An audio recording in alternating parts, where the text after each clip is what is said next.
What's up, buddy? Sort of Jim, and this will probably be one of my last videos to do music for this year, 2021. The last one will probably be for the review of Get Back, which I'm looking forward to doing a video on that. But for today's video, it's going to be 5 must-buy albums for Christmas. These aren't really hugely known albums by a lot of people. I don't want to go with albums for like the Beatles, because they're just too well known, and the chances are you've probably listened to them already. I want to go with albums that you probably haven't listened to, and this is in no particular order. And you could buy these albums on vinyl or CD if you want, or just listen to them on Spotify for Christmas. These aren't necessarily Christmas albums, and I'd actually thought of the suggestion for this video. So thanks to him, he'll probably be watching this. So I think it's a pretty cool idea. I'm not sure if this would be a yearly thing I do, or I might just do 5 must buy albums. Doesn't necessarily have to be for Christmas, but because it's not that long until Christmas, I might as well call this one 5 must buy albums for Christmas. And you can let me know if there's any albums you think I should buy for Christmas in the comment section below. I might just go ahead and just listen to them on Spotify. I guess we'll just have to wait and see. Maybe I could buy some of those albums with Christmas money if I go ahead and get any. And now we'll get to it in no particular order. We'll start off with my 5th must buy album for Christmas. So just in some random order, just the order that I just put the albums in. So for my 5th must buy album is the Neil Diamond Stones album from 1971. One of 3 albums from this year, 1971, which is quite fitting considering it is a decade that was exactly 50 years ago for this year. And it's actually probably my favourite year for music, either 1969, 1970 or 1971, but at the moment 1971 is my favourite year for music. And I've chosen this one because I think a lot more people need to listen to Neil Diamond. He doesn't just sing Sweet Caroline, even though it is his biggest song. I don't really think it's his best song. And I chose this album because it's supposed to be his best album. And I've not listened to all Neil Diamond's albums, but out of the ones I've listened to, it's my favourite as well. Unless you don't, well, it's not if you count compilation albums, but I'm not counting them. And this album's got my favourite Neil Diamond song, I Am As Said. It's also reprised at the end of the album as well. That there's also an amazing song like The Last Thing on My Mind, Stones, and Suzanne. There's quite a lot of amazing songs on this album, and there's 10 songs as well. It's just over half an hour and was released the 5th of November 1971.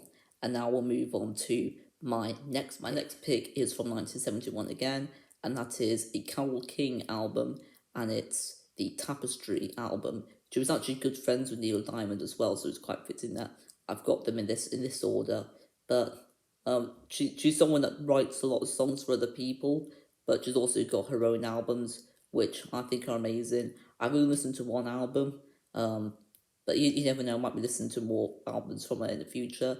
I know a lot more songs than just the ones on the album, but as far as the only album I've listened to from her, it's that and the best of Carole King, which I'm not going to be including any best ofs in this list. It's got in total 12 songs, 44 minutes. It's got so many amazing songs here. I Feel the Earth Move, It's Too Late, Way Over Yonder.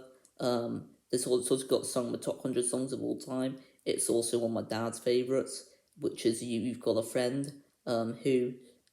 It's quite an interesting story that James Taylor originally sang it. Carole King wrote it for him, and then when this album came out, she sang her own song. Finally, she sang this song that she originally wrote for James Taylor. I do prefer her version. You've also got Will You Love Me Tomorrow, You Make Me Feel Like a Natural Woman. You probably didn't know that those songs were by her. I didn't either until listening to this Tapestry album. There's just so many amazing songs on this album. I just feel like I have to include it.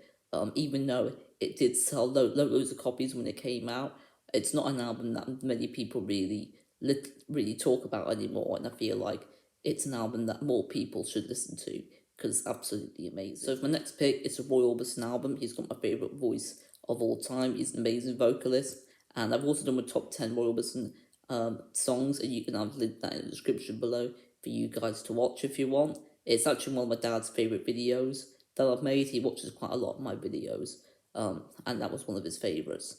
But this is a Mystery Girl album from 1989. It's got 12 songs, and it's only it's 42 minutes, but every single second is just incredible on this album. You've got the pretty much title track, She's a Mystery to Me. Well, the title Mystery Girl is mentioned in that song, so I'm assuming that is the title track.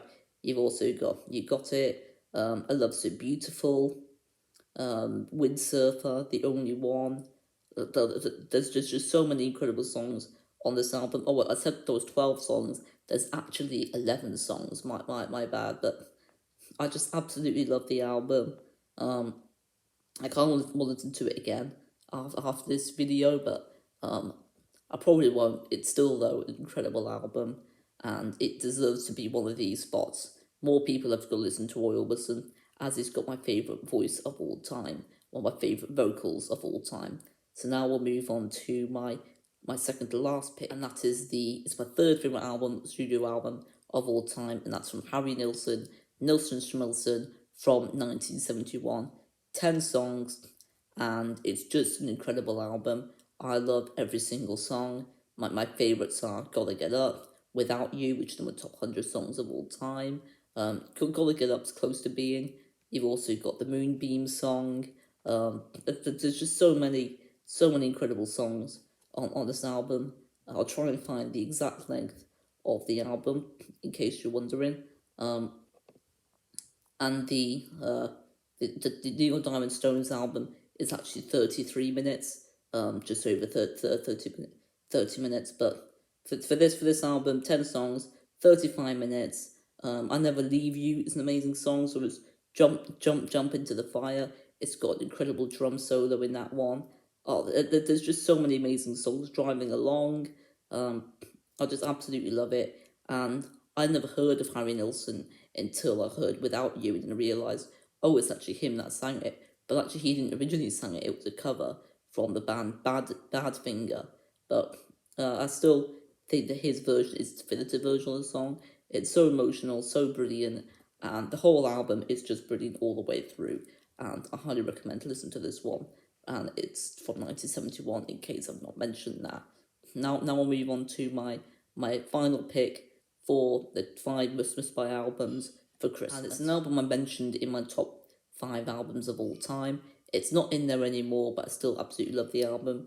All of these are masterpieces, by the way, and they're in my top 50 albums of all time, which the list I've actually got on my notes. And that is, by the way, I've got links to all these albums in the description below as well for you to listen to. And it's Angry Cyclist, The Proclaimers, by the Proclaimers, and it's from the year 2018. And at the time of this video, it's their latest studio album. It's a highly underrated album from a highly underrated band. I'd say the most underrated band of all time. They are absolutely brilliant. They're not just known for singing I'm Gonna Be 500 Miles, even though that is their biggest hit, and it is one of their better songs. Definitely is. But for this album, you got the title track, Angry Cyclist, Streets of Edinburgh, which is my dad and I is our top 10 favourite songs of all time. We absolutely love that one, and we actually listened to that song when we went to Edinburgh, which is pretty cool that we did that. We also went to some of the spots in the music video, as well, which is pretty cool. But I just absolutely love it. Every single song is just brilliant, I think. And I'll go ahead and find the album on Spotify and see exactly how long it is. I'm not 100% sure how long it is. Believe it's just over half an hour long, 13 songs as well. It's 37 minutes, just over 35 minutes. I also love the songs You Make Me Happy, Then It Comes to Me, The Hours Between, The Battle of the Booze. I love just so many of those songs, and I love all these albums, and I love all the songs that all these albums have. I recommend listening to all of these albums, but if I had to pick one album for you to listen to right now, it would be The Proclaimers and Cyclist from 2018. And that's really all I'm going to say for this video.